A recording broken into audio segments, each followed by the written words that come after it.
Hello everyone, this is Jagpreet Kaur और आज मैं आपके साथ शेयर करूंगी the concept of educational leadership.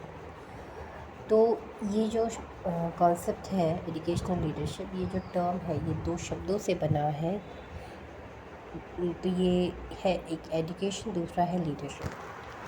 जहाँ की एजुकेशन एक टीचिंग लर्निंग प्रोसेस है जो हम स्कूल्स, कॉलेजेस या यूनिवर्सिटीज़ में करते हैं।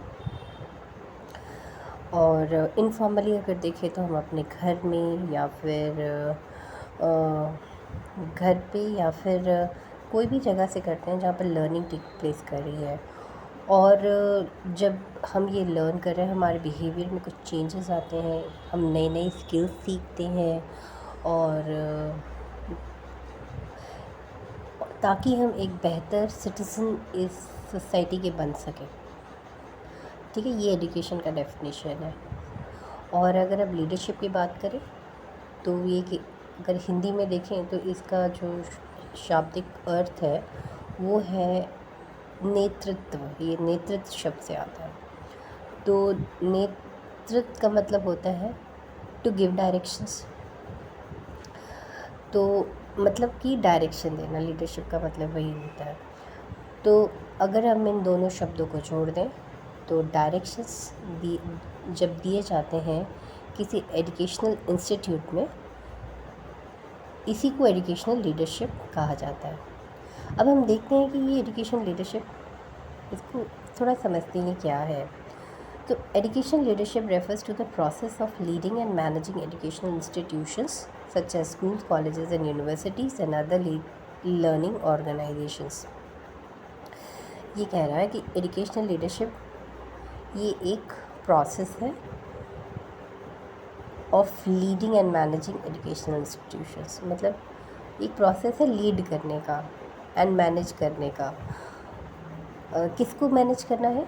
एजुकेशनल इंस्टीट्यूशंस को। वो स्कूल भी हो सकता है, कॉलेज भी हो सकता है, या फिर कोई भी ऐसी ऑर्गेनाइजेशन हो सकती है जहाँ पर लर्निंग टेक प्लेस कर रही है। ठीक है, फिर आगे बढ़ते हैं। Educational leaders are responsible for setting the vision, direction and goals of the institutions. तो ये जो एजुकेशनल लीडर्स होते हैं ये करते क्या हैं? ये रिस्पॉन्सिबिलिटी लेते हैं फॉर सेटिंग द विजन। वो उस इंस्टीट्यूट की ना विजन को सेट करते हैं कि वो क्या टारगेट कर रहे हैं, वो क्या अचीव करना चाहते हैं। वो डायरेक्शंस देते हैं ताकि जो वो अचीव करना चाहते हैं वो सही डायरेक्शन में हो। और जो गोल्स ऑफ इंस्टीट्यूशन, वो उस इंस्टीट्यूशन के क्या गोल्स हैं वो तय करते हैं। As well as for creating and maintaining a positive learning environment. और वो एक ऐसा पॉजिटिव लर्निंग एनवायरनमेंट क्रिएट करते हैं जो कि सपोर्ट करता है स्टूडेंट्स के सक्सेस और अचीवमेंट में। ठीक है, तो इसमें जब वो एक ऐसा एनवायरनमेंट क्रिएट किया जाता है जो कि स्टूडेंट को सक्सेस पाने में मदद करता है।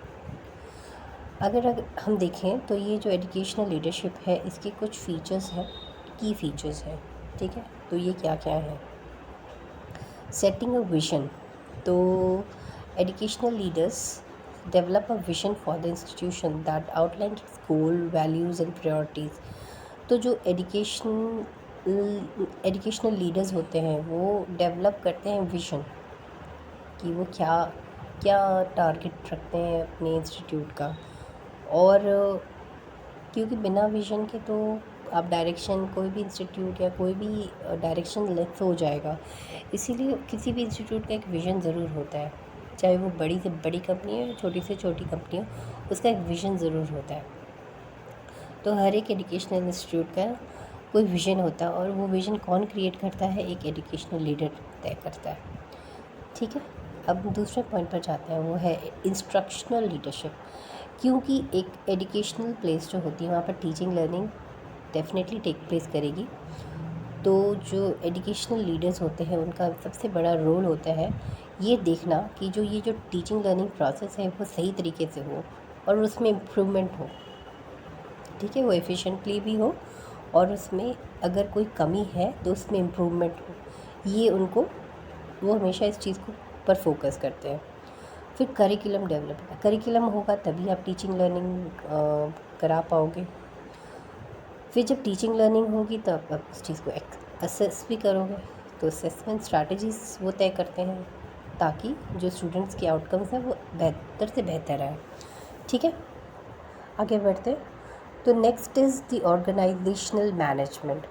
तो educational leaders are responsible for overseeing the day to day operations of the institutions, managing resources effectively and ensuring compliance with the regulations and policies.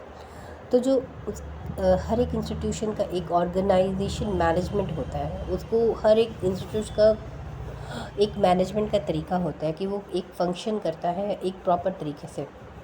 ये अपने आप नहीं होता, उसको कोई ना कोई कर रहा होता है। तो the educational leaders are responsible for overseeing to day operations of the institutions, managing resources effectively and ensuring compliance and policies। इसका ये मतलब हुआ कि जो डे टू डे एक्टिविटीज़ है किसी भी एजुकेशनल इंस्टीट्यूट की वो प्रॉपरली फंक्शन करे।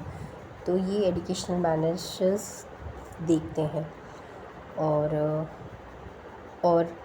जो जो रूल्स एंड रेगुलेशन सेट किए गए हैं उसके हिसाब से वो काम कर रहे हैं। तो किसी भी जो ऑर्गेनाइजेशन उसमें ह्यूमन रिसोर्स और मटीरियल रिसोर्स का इस्तेमाल तो होता है, तो वो वेस्ट नहीं होना चाहिए। Maximum utilisation and minimum wastage होना चाहिए। और जब आप ह्यूमन रिसोर्सेज को इस्तेमाल कर भी रहे हैं तो ये भी देखना है कि वो एक दायरे में होना चाहिए, कि ये नहीं कि आप किसी को काम कराते जा रहे हो उसके वर्किंग आवर्स फिक्स्ड, तो उससे ज़्यादा आप उस व्यक्ति से काम ना कराएं। ठीक है, तो वो रूल्स एंड रेगुलेशंस के अंडर में आना चाहिए। तो नेक्स्ट इज़ बिल्डिंग रिलेशनशिप्स। तो जो एजुकेशनल लीडर्स होते हैं वो ये definitely want to make a good relationship with the students, the teachers, the stakeholders and the parents. Students के साथ रैपो बनेगा तो टीचिंग लर्निंग अच्छी होगी, क्योंकि आप जो चाह रहे हो वो आपका टारगेट पूरा हो जा रहा है। आप चाह रहे हो कि जो चीज़ आप समझाना चाह रहे हो वो स्टूडेंट तक पहुंच सके, और वो एक मतलब वो तो फिर फुलफ़िल हो गया ना टारगेट। जो आप जिस मकसद से आप पढ़ा रहे हो वो बच्चे तक पहुंच गया, तो वो एफिशिएंट हो जाएगा। अगर टीचर्स के साथ बहुत अच्छा रैपो है तो टीचर्स वहाँ पर बहुत अच्छे से काम करना पसंद करेंगी। They will not like to quit that job. Then parents के साथ अच्छा होगा तो पेरेंट्स प्रमोट करेंगे स्कूल को, वो और स्टूडेंट्स आपको ला के देंगे कि definitely go to that school, वो बात स्कूल में अच्छी पढ़ाई होती है। स्टेक होल्डर्स, ये बहुत इंपॉर्टेंट लोग होते हैं जो कि डोनेशंस वगैरह दे रहे होते हैं। इनके साथ रैपो रहेगा तो डेफिनेटली स्कूल्स को फंक्शन करने में मदद मिलेगी। तो डेफिनेटली यार किस रिलेशनशिप पर ये बहुत ज़्यादा महत्व देते हैं। ठीक है, जो एजुकेशनल लीडर्स होते हैं। Data driven decision making. So data मतलब इंफॉर्मेशन होती है and evidence to inform decision making.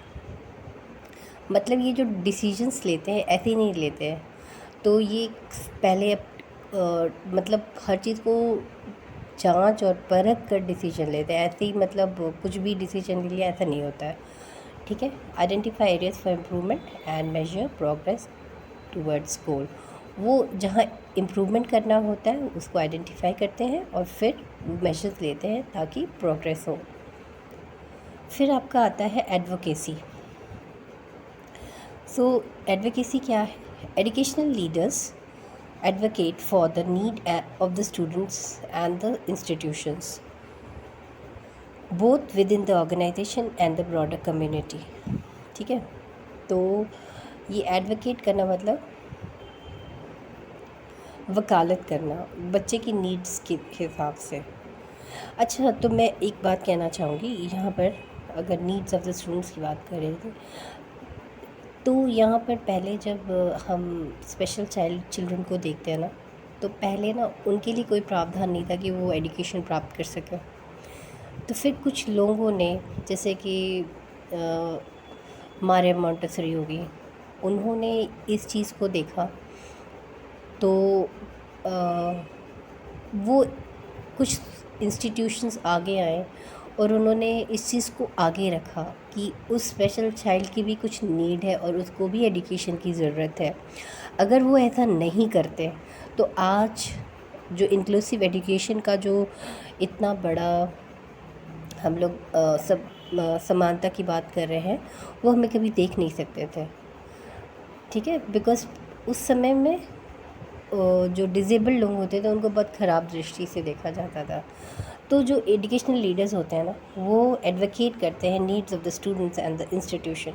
और जो इंस्टीट्यूशन की भी कुछ नीड्स होती हैं, कभी कभी इंस्टीट्यूशन बहुत अच्छा होता है, उसके जो गोल्स होते हैं बहुत अच्छे होते हैं, पर because of lack of funds और समथिंग वो अपना मकसद पूरा नहीं कर पाते हैं।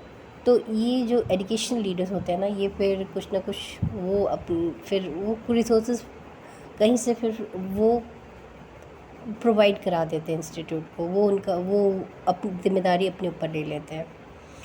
तो ये एक एजुकेशनल लीडर ही कर सकता है जो अपने इंस्टीट्यूट को अपने से ज़्यादा अहमियत देता है। ठीक है, तो दिस इज़ ओवरऑल देखें तो educational leadership plays a crucial role in shaping the quality of education provided to the students and in driving continuous improvement and innovation within the educational institutions. इसका ये मतलब हुआ कि जो educational leadership होती है वो एक बहुत अहम रोल प्ले करती है क्वालिटी ऑफ एजुकेशन को इन्हांस करने में। ठीक है, और